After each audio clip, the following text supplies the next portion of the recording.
Buenas noches. A continuación se dará explicación al concepto de decreto legislativo, teniendo en cuenta los temas que éste aborda y los trámites necesarios para ejecutarlo. ¿Qué es un decreto legislativo?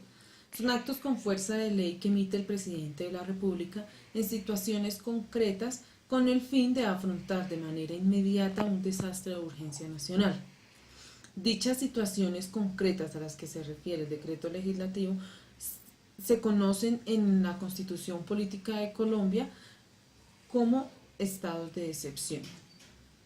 Se identifican tres tipos de estados de excepción. El primero, estado de guerra exterior. Se encuentra consagrado en el artículo 212 de la Constitución Política de Colombia. Consiste en las facultades necesarias del gobierno para repeler una agresión y defender la soberanía nacional del ataque de otro país. Asimismo, debe estar pendiente de atender los requerimientos de la guerra y sobre todo estar en busca de restablecer la normalidad de la nación. Algunas de las características de este tipo de decretos son: este decreto podrá proceder siempre y cuando haya sido autorizado por el Senado de la República. Es un documento que siempre debe estar firmado tanto por el presidente de la República como por cada uno de los miembros del despacho. Mientras dure la guerra, tendrá vigencia el decreto y serán suspendidas las leyes que estén contrarias a este. Y por último, es el Congreso de la República el encargado de reformar o anular el decreto en cualquier momento. Buenas noches, mi nombre es Sonia Cepeda. Continuando con los estados de excepción, les presento el segundo, estado de conmoción interior, consagrado en el artículo 213 de la Constitución Política, cuando se presente una grave perturbación del orden público en todo el territorio nacional o en la mayor parte de este que atente contra la estabilidad institucional, la seguridad del Estado, la convivencia ciudadana y donde no pueda ser conjurada mediante la autoridad policial. Características: debe ir firmado por el presidente de la República y todos los ministros del despacho, tendrá una vigencia no mayor a 90 días, se podrá prorrogar por 2 periodos más, donde el segundo requerirá concepto previo y favorable del Senado de la República, por lo cual el término máximo de su vigencia será de 270 días. El presidente de la República debe informar al Congreso de la República las razones de su declaración máximos 3 días después de su expedición.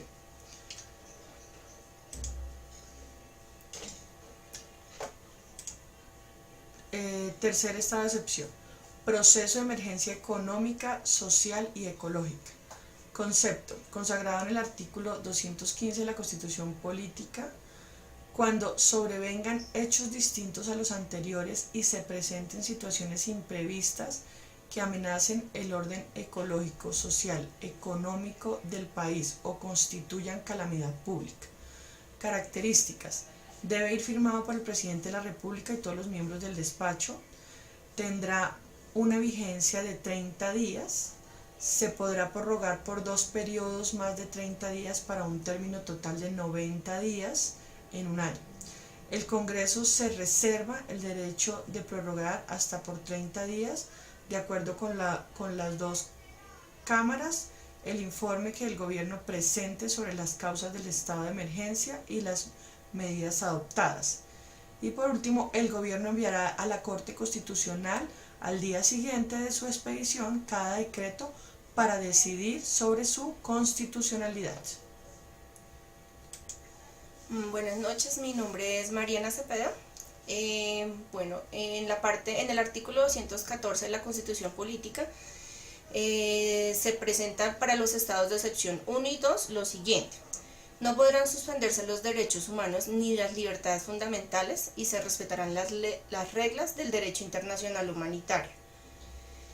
Una ley estatutaria regulará las facultades del gobierno durante los estados de excepción, estableciendo controles judiciales y sus garantías.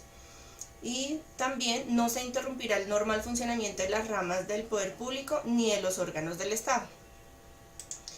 Bueno, dentro de para los decretos legislativos también existen unos controles. Estos controles se dividen en control político y en control judicial.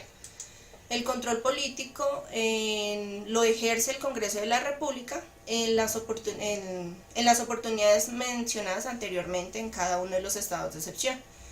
Y control judicial lo ejerce la Corte Constitucional, y ese está en el numeral 6 del artículo 214 de la Constitución Política y numeral 7 del artículo 241, donde al día siguiente de la expedición del decreto legislativo el presidente de la República debe enviárselo para su revisión. Si no lo hace oficiosamente, la Corte Constitucional asumirá su estudio.